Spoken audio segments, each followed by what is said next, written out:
about due process. No, fuck that. But here's the problem with fuck that.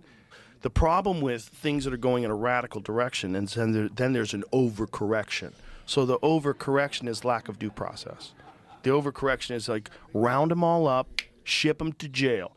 Like that's like some things that you say when you're not thinking things through. Like, what do you do about all the criminals? Take them all, fucking send them to El Salvador. Yeah. What about due process? No, fuck that. But here's the problem with fuck that.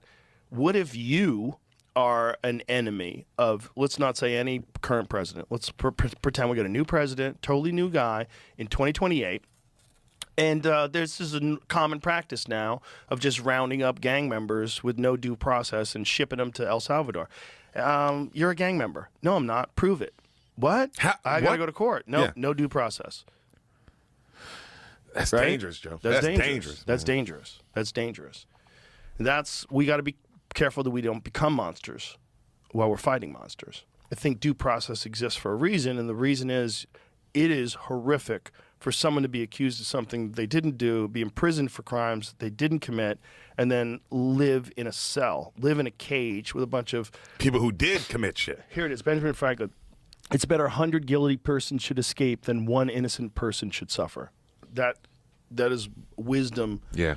That has survived hundreds of years. It's incredibly accurate, and it is the foundation of freedom.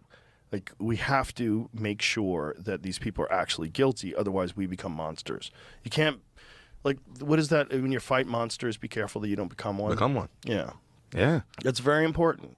It's very important. You know, you can't do that.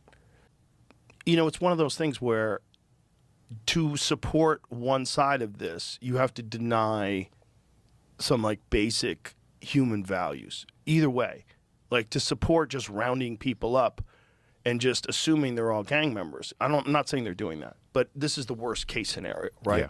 They get a bunch of people in a room, they rope them all in, and one guy's just someone's cousin picking someone up to give them a ride home. That's possible. And now you're back on the one innocent person now you're right back. And what if that dude is not doing anything wrong and he's got some stupid tattoos and they decide that this guy's a gang member, and now you're in a prison in El Salvador and you're not even from El Salvador. And now, you know, you were just a hairdresser or you were a tattoo artist, family or whatever man. you are. Yeah. You came over here and maybe you got a green card and maybe you don't. Maybe you were just given asylum, because a lot of people from Venezuela were given asylum in America. Yeah. And then you get shipped to El Salvador where you're not even from El Salvador. So that the fact that exists scares the shit out of me.